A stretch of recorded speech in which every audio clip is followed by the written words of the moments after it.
Astro TV Aditya நேயர்களுக்கு வணக்கம். உங்கள் ஜோதிடர் முருகேசன் பேசுகிறேன். இன்றைய வீடியோவில் மிதன ராசிக்காரர்களுக்கு இந்த பராபவ வருஷ தமிழ் புத்தாண்டு முழுவதும் என்னென்ன ஒரு மாற்றங்கள், என்னென்ன ஒரு அதிர்ஷ்டங்கள் கிடைக்கும் என்பதை பற்றி தான் இன்றைய வீடியோவில் நாம் தெளிவாக பார்க்க இருக்கிறோம். இந்த தமிழ் புத்தாண்டு பாருங்க 14/4/2026 அன்று ஆரம்பமாகிறது. அதாவது தனுசு லக்கணத்தில் சதய நட்சத்திரத்தில் துவாதசி திதியில் செவ்வாய்க்கிழமை வருடப்பிறப்பு பிறக்கிறது. இந்த பராபவ வருஷ தமிழ் புத்தாண்டு முழுவதும் மிதுன ராசிக்காரர்களுக்கு என்னென்ன ஒரு அதிர்ஷ்டங்கள், மாற்றங்கள் நடக்கும் என்பதை பற்றி தான் இன்றைய வீடியோவில் நாம் பார்க்க இருக்கிறோம். இப்போ இந்த பராபவ வருஷத்தில் மிதுன ராசிக்காரர்களுக்கு கோச்சார கிரக நிலவரங்களை பார்த்தோமானால் பாருங்க, வைகாசி 18ஆம் தேதி அன்று ராசிக்கு 2ஆம் இடத்திலே குரு பகவான் உச்சபலத்தில் அமர இருக்கிறார். அதே போல சனி பகவான் தற்போது ராசிக்கு 10ஆம் இடத்திலே சஞ்சாரம் செய்து கொண்டிருக்கிறார். 9ஆம் இடத்துல ராகுவும் 3ஆம் இடத்துல கேதுவும் சஞ்சாரம் செய்கிறாங்க. இந்த பராபவ வருஷத்தில் பாருங்க, சனி 10ஆம் இடத்துல தான் சஞ்சாரம் செய்வார். அதே போல குரு பகவான் பாருங்க, மிதுன ராசிக்காரர்களுக்கெல்லாம் கிட்டத்தட்ட ஒரு வருட காலமாக ராசிக்குள்ளே ஜென்ம குருவாக சஞ்சாரம் செய்து கொண்டிருக்கிறார். இந்த 2025 மே மாதத்திலிருந்து பாருங்க, மிதுன ராசிக்காரர்களுக்கு ஜென்ம குரு.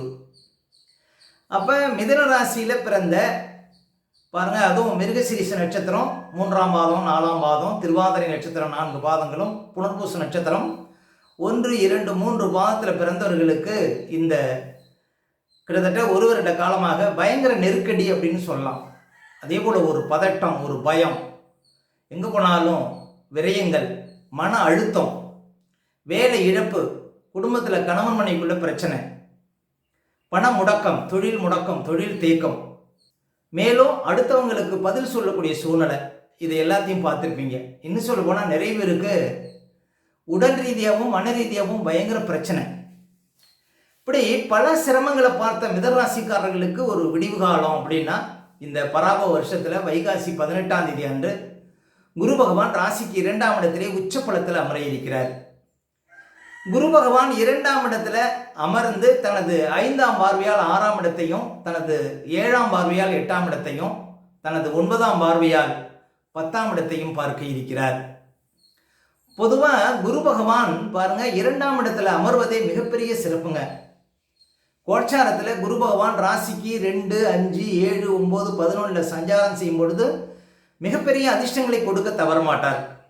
கிட்டத்தட்ட ஒரு வருஷமாக உங்களுக்கு மிகப்பெரிய சிரமங்களை கொடுத்த குரு பகவான் உங்களுக்கு வாரி வழங்க இருக்கிறார். இந்த பராபவ வருஷத்தில் வைகாசி 18ஆம் தேதியிலிருந்து, அதாவது ஆங்கில தேதிக்கு ஜூன் மாதம் 1ஆம் தேதியிலிருந்து உங்களுக்கு ஒரு விடிவு காலம் பிறக்குது அப்படின்னு சொல்ல முடியும். சரி, இந்த பராபவ வருஷத்தில் இந்த டென்ஷன்லாம் குறைஞ்சிரும், ரொம்ப ரிலாக்ஸாக இருப்பீங்க, உங்களுடைய கஷ்டத்துக்கெல்லாம் ஒரு தீர்வு கிடைக்கும். முக்கியமாக குரு பகவான் குடும்பஸ்தானத்தில், தனஸ்தானத்தில், வாக்குஸ்தானத்தில் அமர்றார், அதுவும் உச்சபலத்தில் அமர்றார். அப்போ உங்கள் பேச்சுக்கு மரியாதை கிடைக்கும் இந்த வருஷத்தில். அதுவும் வருகின்ற ஜூன் மாதம் 1ஆம் தேதியிலிருந்து உங்களுக்கு 2ஆம் இடத்துல குரு அமர்வதனால பணப்புழக்கம் அதிகரிக்கும், வராத பணமெல்லாம் வந்து சேரும். அதாவது கட்டுக்கட்டாக பணத்தை எண்ணக்கூடிய ஒரு வாய்ப்புகள் மிதுன ராசிக்காரர்களுக்கு வருகின்ற ஜூன் மாதத்துலேருந்து கிடைக்கும். அதே போல் குடும்பம் அமையாதவர்களுக்கு குடும்பம் அமைஞ்சிடும், அது மறுமணமாக இருந்தாலும் சரி.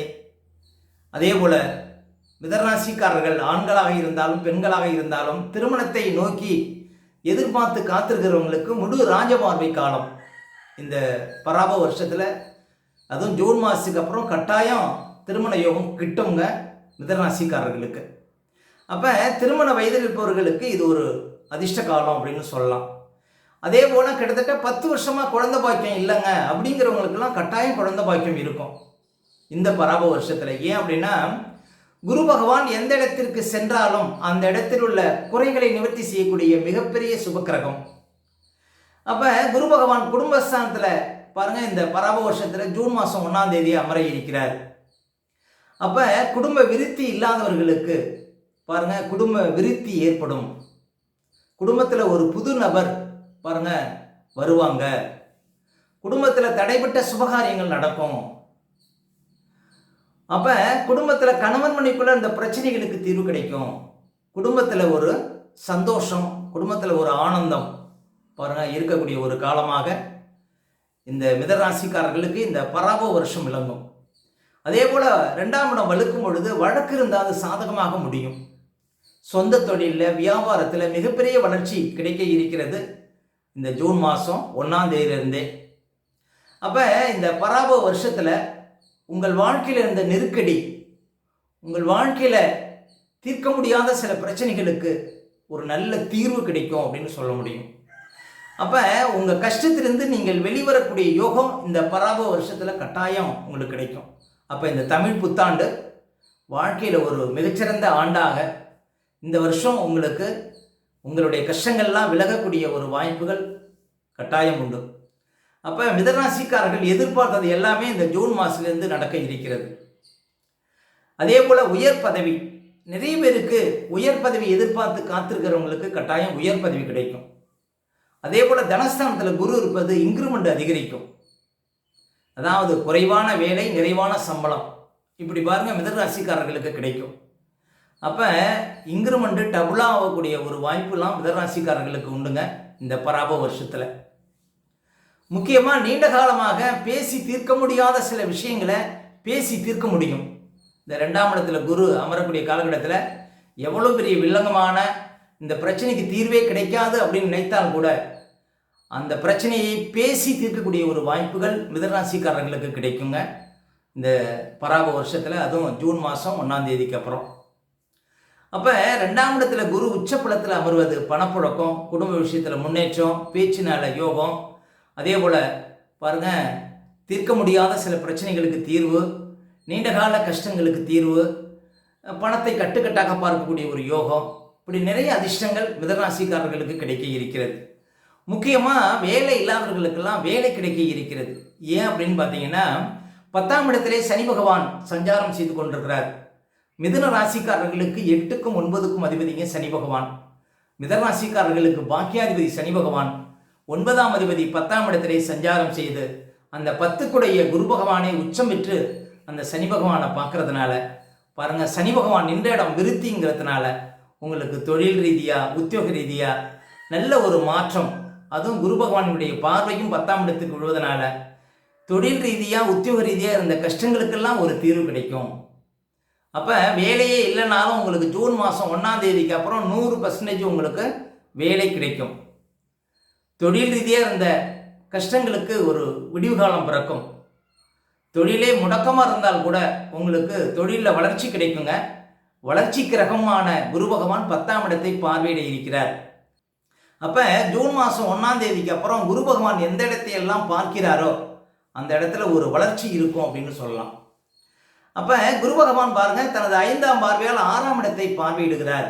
அப்போ உங்களுக்கு கடன் பிரச்சனை, நோய் சார்ந்த பிரச்சனை, வழக்கு சார்ந்த பிரச்சனை, இதுக்கெல்லாம் ஒரு கட்டாயம் ஒரு தீர்வு கிடைக்கும் அப்படின்னு சொல்ல முடியும். அதே போல் 8ஆம் இடத்தையும் குரு பகவான் 7ஆம் பார்வையால் பார்க்கிறார். அப்போ பாருங்கள் உடல் ரீதியாக, மன ரீதியாக இருந்த கஷ்டங்கள், அதே போல் பாருங்கள் தீர்க்க முடியாத நோயாக இருந்தாலும் இந்த வியாதிக்கு மருந்தே இல்லை, அதாவது இந்த வியாதியை குணப்படுத்தவே முடியாது அப்படின்னா கூட பாருங்கள் அந்த வியாதியினுடைய வீரியம் பாருங்கள் குறையும். 8ஆம் இடத்தை குரு பார்க்கறது. அதே போல் பாருங்கள் இழுபறியாக இருந்த காரியங்கள்லாம் நடக்கும். வாழ்க்கையில் இந்த கஷ்டத்துக்கு விடிவு காலமே இல்லையா அப்படின்னு நினைக்கிறவங்களுக்கெல்லாம் ஜூன் மாதம் 1ஆம் தேதிக்கு அப்புறம் எவ்வளோ பெரிய கஷ்டமாக இருந்தாலும் சரி அந்த கஷ்டத்துக்கு ஒரு விடிவு காலம் பிறக்கும். அப்போ 8ஆம் இடத்தை குரு பார்க்கறதுனால பாருங்கள் வழக்கு லாபம், திடீர் லாபம், திடீர் அதிர்ஷ்டம், எதிர்பாராத யோகம், இப்படி பாருங்கள் 8ஆம் இடத்தை குரு பார்க்கறது மிகப்பெரிய சிறப்பு. அதே போல் 10ஆம் இடத்தை குரு பார்க்குறாரு தனது 9ஆம் பார்வையால். குழந்தை பாக்கிய யோகம், உங்களுடைய திறமைகள் பாருங்கள் வெளிப்படக்கூடிய யோகம், உத்தியோகத்தில் இருந்த கஷ்டங்கள் மாறும், உத்தியோகத்தில் மேலதிகாரிகள் தொல்லை இருந்தால் அந்த தொல்லையெல்லாம் விலகும். அப்போ உங்களுடைய திறமைகள் வெளிப்படக்கூடிய ஒரு வருடமாக இந்த தமிழ் புத்தாண்டு உங்களுக்கு விளங்கும் அப்படின்னு உறுதியாக நம்பலாம். இப்படி பாருங்கள் இந்த தமிழ் புத்தாண்டில் மிகப்பெரிய அதிர்ஷ்டங்களை எல்லாம் மிதராசிக்காரர்கள் பார்க்க போகிறீங்க. மிதராசிக்காரர்களுக்கு 2ஆம் இடத்துல குரு சஞ்சாரம் செய்ய இருப்பதும் சரி, 10ஆம் இடத்திலே சனி பகவான் சஞ்சாரம் செய்வது மிகப்பெரிய சிறப்புங்க. 10ஆம் இடத்துல சனி சஞ்சாரம் செய்வது அதுவும் ஜூன் மாதம் 1 குரு பகவான் பார்வை விழுவது ஒரு 10 பேருக்கு 100 பேருக்கு 1000 பேருக்கு 1,00,000 பேருக்கு தலைமை தாங்கக்கூடிய தகுதி கிடைக்கும். மிதராசிக்காரர்களுக்கு கூடுதல் பொறுப்புகள் தலைமை பொறுப்புகள் தேடி வரும் அப்படின்னு சொல்லாங்க ஜூன் மாதம் 1 அப்புறம். அப்போ இந்த 10ஆம் இடத்தில் இருக்கக்கூடிய சனி பகவானால் உயர்ந்த இடத்தை பிடிக்கக்கூடிய வாய்ப்புகள் மிதராசிக்காரர்களுக்கு கட்டாயம் உண்டு. அதே போல் 9ஆம் இடத்துல ராகுவும் 3ஆம் இடத்துல கேதுவும் சஞ்சாரம் செய்து கொண்டிருக்கிறார்கள். தகப்பனார் ஆரோக்கியத்தில் கொஞ்சம் கவனம் செலுத்தணும். 9ஆம் இடத்துல ராகு பயணிப்பது, 3ஆம் இடத்துல கேது இருப்பது உங்களுக்கு தைரியத்தையும் அதே போல் முயற்சினால வெற்றியையும் கொடுத்து கொண்டே இருப்பார். அப்போ மிதராசிக்காரர்களுக்கு இந்த பராபவ வருஷத்தில் குரு பகவான் ராசிக்கு 2ஆம் இடத்தில் அமர்வது, 10ஆம் இடத்திலே சனி பகவான் சஞ்சாரம் செய்வது, அந்த சனியை குரு பகவான் பார்வையிடுவது, இது எல்லாம் பாருங்க ஒரு மிகப்பெரிய ஒரு மாற்றத்தை மிதராசிக்காரர்கள் இந்த பராபவ வருஷத்தில் கட்டாயம் பார்க்க முடியும். அப்போ மிதராசிக்காரர்களுக்கும் ஒரு மிகச்சிறந்த யோகம் காத்திருக்கு அப்படின்னா இந்த பராபவ வருஷத்தில் தாங்க. மேலும் உங்களுடைய சுய ஜாதகத்தை நீங்கள் பார்க்கணும் அப்படின்னா திரையில் தெரியக்கூடிய நம்பருக்கு கான்டாக்ட் பண்ணுங்கள். உங்களுடைய பிள்ளைகளுக்கு புதுசாக ஜாதகம் எழுதணும் அப்படின்னாலும் இந்த நம்பருக்கு கான்டாக்ட் பண்ணுங்கள். ஓகே, இந்த வீடியோ பிடிச்சிருந்தா ஒரு லைக் கொடுங்க.